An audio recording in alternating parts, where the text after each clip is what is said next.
la chaîne musicale, on oublie, c'est foutu. Donc, c'est pas que la guitare serait pas accordée ou pas, mais je pense que Elle a un problème ta guitare là. Non, Ça sonne mais pourri. je pense que tu t'accordes pas bien avec la. Pose la guitare, c'est le plus simple. On en parlera plus tard. D'accord. On va répondre à un commentaire d'ailleurs qu'on a eu sur la chaîne. C'est le plus simple. Qui était? Antoine qui nous demande sur la chaîne YouTube, eh bien, comment on fait pour commencer dans l'investissement immobilier après la crise? C'est ce qu'on voit ça tout de suite. Allez, c'est parti.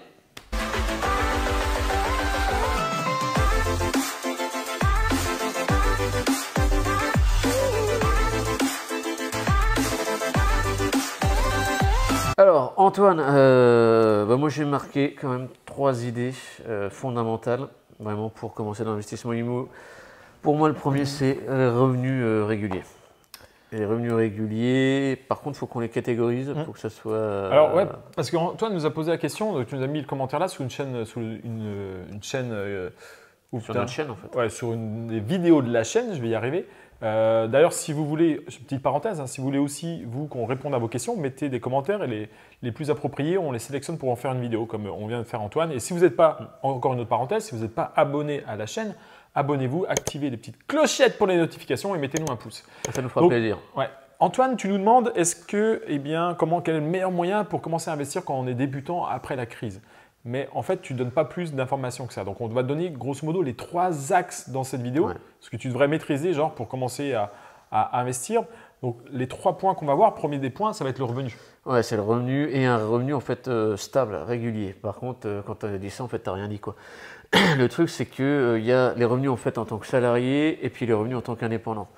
Le Graal de chez Graal du salarié, c'est le fonctionnaire. Si tu as la Marianne au-dessus du bulletin de salaire, là, c'est quand même la fête. Ouais, le but de ça, c'est quoi? C'est de rassurer la banque et être sûr que faut convaincre la banque que tu vas rembourser l'immeuble. Donc, si tu achètes un immeuble à 100 000, 150 000, 200 000, je ne sais pas ta situation, encore une fois Antoine, eh bien la banque, elle va se dire, si il gère mal son projet locatif et qu'il loue aucun des appartements, si je lui fais un crédit de 700 € par mois, il faut qu'il ait des revenus, il faut qu'il travaille pour pouvoir me payer s'il a des surprises dans son immeuble ou si ce n'est pas loué. Donc, c'est simplement ça à quoi ça sert les revenus locatifs. Parce qu'en tout état de cause, quand tu n'as pas de revenus locatifs, on n'a plus de revenus salariés et on arrive à investir, on n'a plus de revenus réguliers à part nos loyers, mais une fois que la machine est mise en route, c'est mis en route. Par contre, au début, il faut absolument des revenus réguliers pour pouvoir commencer à investir. Donc ça, c'est la première des étapes que tu dois mettre en place. C'est ça. Donc tu peux nous rappeler l'échelle, Julien? Ouais, le Graal pour nous, c'est fonctionnaire. Donc que ce soit territorial, l'État, ça on s'en fiche, mais fonctionnaire.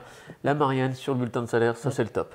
Après, ça va être le CDI. Donc et bien sûr, plus le niveau de revenu est haut, mieux c'est. Mais ça ne veut rien dire, on peut commencer à 1002. Tu as commencé à 1002 avec un CDI quoi. Ouais, j'avais un CDI à 1002 quand j'ai commencé. Donc, toi, là, et la preuve en est, voilà, avec du boulot, ça fonctionne. Quoi. Donc, déjà, un revenu stable, quoi qu'il arrive, et même à 1002, ça commence. Donc, CDI, on a dit. Donc, fonctionnaire, CDI. Après, on pourrait dire tout ce qui est éventuellement indépendant. Indépendant, souvent, les banques demandent 3. Ah oui, parce que tu parlais des revenus salariés. Ouais, voilà, on reste sur les trucs, c'est que le CDD. Ouais, excuse-moi. Le CDD, mais avec un caractère régulier, c'est-à-dire que c'est pas un CDD de 6 mois et 2 ans de chômage. Il faut que tu enchaînes les CDD pour avoir… en fait, que la banque voit que tu es toujours en recherche d'emploi et que tu arrives à décrocher en fait, des jobs. Et donc, il y aura un caractère certain en fait, des revenus. Toi. Ça, on va dire CDD et puis personne en intérim. Ça va être à peu près au même niveau. C'est-à-dire que ça va être un caractère un petit peu… si vous avez une bonne longévité dans le travail, vous allez pouvoir éventuellement vous faire financer. Et puis, après ça, le statut de chômeur ou de RSA, le chômage, même si vous gagnez 3 000 € de chômage par mois, la banque ne va pas considérer ça comme un revenu. Donc, faites attention. Oui, ce n'est pas un emploi, le chômage. Voilà, ça, c'est une erreur qu'on voit souvent. Si vous avez du chômage, même encore une fois, un très bon chômage, la banque ne va pas considérer ça comme un revenu parce que c'est limité dans le temps. Ouais. Par contre, ça va dépendre des garanties que tu peux offrir à côté. Parce qu'on connaît quand même des personnes, et d'ailleurs toi tu avais accompagné un de tes potes au chômage, ça dépend des garanties que tu peux apporter et te faire quand même financer. Donc voilà, c'est pour ça qu'il ne faut pas fermer la porte à toute situation. Et par contre RSA, alors si en fait, si tu peux être au RSA et apporter une énorme garantie, mais ça on en parle dans le deuxième point. Après on a les indépendants. Donc les indépendants, la banque te demande si tu es indépendant, que tu as créé ton entreprise, alors que tu sois… entrepreneur ou profession libérale ou peu importe, ils vont te demander en général les 3 derniers bilans. Voilà, de manière à s'assurer que tu aies un bon train de vie, enfin que tu aies des bons revenus et que ça roule pour toi. Ouais. Si ça tu soit n'as pas, régulier aussi. si tu n'as pas tes 3 derniers bilans, ce n'est pas pour ça que tu ne vas pas pouvoir te faire financer, mais ça va être plus dur. Donc, si tu n'as qu'un bilan, ça va être possible. Par contre, ton dossier bancaire, il faudra qu'il soit en béton et que tu mettes en avant les points positifs de ta situation personnelle, de ton investissement, pour que le banquier se dise « Ok, il n'a pas ces 3 bilans, mais l'investissement est vachement bon, sa situation est bonne et finalement, ok, je vais être prêt à le suivre. » Ouais, on a ça et après ça dépendra aussi du coup des garanties encore une fois à côté. Ce qui nous fait d'ailleurs la transition pour le deuxième pilier, c'est les garanties, nous ce qu'on appelle, en fait c'est l'épargne quoi. L'épargne et l'effort d'épargne mensuel. Il ne faut pas oublier les deux, c'est pas parce que tu as 100 000 euros de côté et tu dis c'est bon, ça y est, mon effort d'épargne il est fait que je m'arrête de mettre de l'argent tous les mois de côté. Non, parce que la banque, elle te note, tu sais, et donc il va falloir que tu mettes toujours un peu de sous à côté, de côté. Il va falloir toujours en mettre. Quoi. Là-dessus, il n'y a pas le choix. Et je reviens à l'exemple du RSA. Si tu es au RSA, mais tu as 1 million d'euros de côté, tu seras financé. Faisons ça. Mais bon, c'est un cas extrême. Quoi, ça, après, c'est rare d'être au RSA, d'avoir 1 million d'euros de côté. Encore que vraiment tout est possible. Tout est possible. Mais voilà, donc comme tu le comprends bien, eh bien l'épargne va jouer un rôle important dans la décision de la banque à te prêter de l'argent ou pas. Encore une fois, ça répond à la notion de risque. Est-ce que je vais me faire rembourser ou pas? Si tu vas demander un investissement de 150 000 euros à la banque et que tu as déjà 150 000 euros sur tes comptes, la banque va juger et que tes 150 000 ils sont en place depuis 10 ans. La banque va juger qu'elle prend un risque minime puisque si ça se passe mal, tu auras toujours la possibilité de renflouer ton investissement immobilier ou de le revendre. Mais même si tu le revends à perte et que tu fais une moins-value de 20-30 000 euros, tu arriveras à survivre. Voilà, donc le facteur de l'épargne est très important. Pour répondre à la question que je vous vois se profiler dans votre tête déjà, combien faut-il d'épargne pour pouvoir investir? Il n'y a pas de chiffre précis. Putain, le mentaliste de dingue. Ah ouais, comme non, ça, à travers la caméra, j'ai senti que tu te posais la question. Ah ouais. Mais moi, j'ai senti que tu as senti que j'avais cette question-là. Ouais, ça, j'ai teaser de fou. Alors, il n'y a pas de montant, il n'y a pas de seuil en fait. On s'en fout, ça dépend de ta situation personnelle. C'est sûr que si tu as 0 € d'épargne, ça ne va pas marquer des points. Tu peux avoir 5 000 € d'épargne, si tu gagnes 30 000 € par mois, le banquier va trouver que ce n'est pas assez. Ouais. Et puis par contre, tu peux avoir 10 000 € d'épargne et tu gagnes 1 200 par mois, le banquier, et que tu as économisé tout ça sur une période de 10 ans, le banquier va dire que tu es un très bon gestionnaire. En tout cas, l'épargne reflète un peu la notion est-ce que tu es un bon gestionnaire ou pas. Donc c'est très important pour pouvoir commencer il faut que tu commences à épargner, Antoine, si ce n'est pas encore le cas, pour te préparer après la crise. C'est ça. Le troisième point, le troisième pilier fondamental, ça va être ton degré d'expertise pour te lancer dans l'aventure qui est l'investissement IMO. Tu n'es pas obligé d'être maître d'œuvre, d'architecte, fiscaliste, tout ce que tu veux pour toutes les questions que tu vas te poser. Déjà, il faut commencer, premièrement.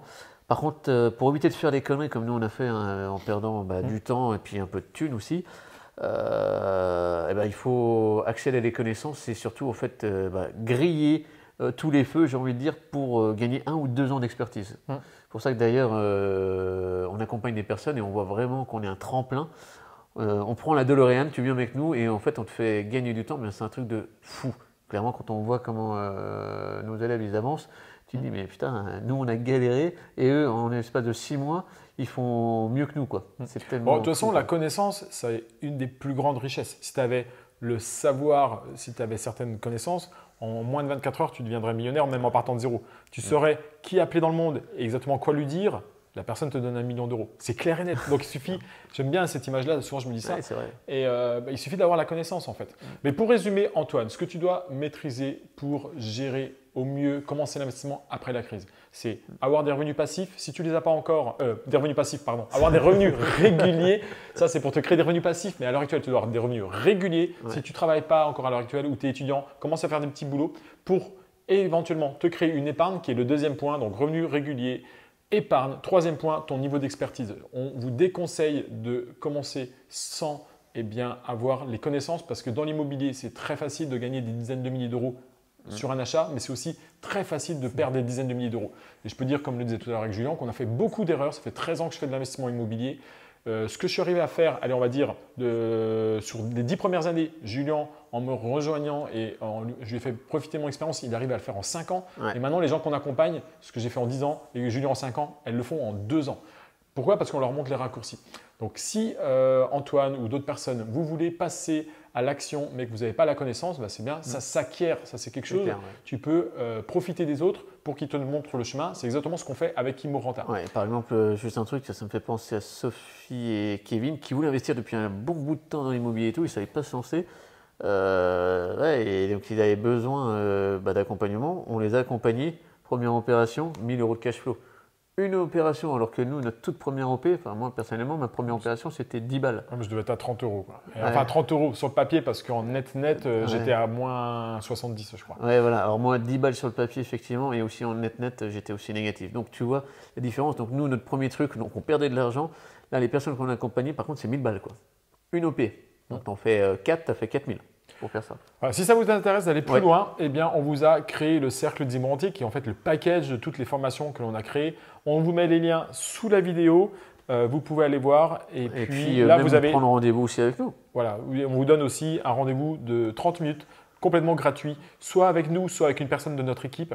Le but de cet appel, eh bien, c'est de faire un bilan, un état des lieux, de savoir où vous en êtes. Donc, si vous êtes du point A, où vous voulez aller au point B, on définit clairement vos objectifs et à la fin de votre appel de 30 minutes, on vous donne un plan d'action. C'est gratuit, c'est cadeau, c'est pour Titi.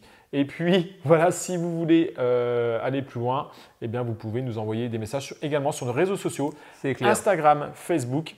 Et puis, abonnez-vous encore une fois à la chaîne Immorenta YouTube. Si vous avez aimé le contenu, un petit pouce, les notifications comme d'habitude.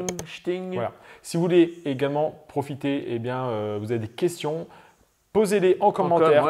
Partagez la vidéo avec les gens de votre entourage qui veulent investir dans l'immobilier mais qui ne savent pas éventuellement comment faire.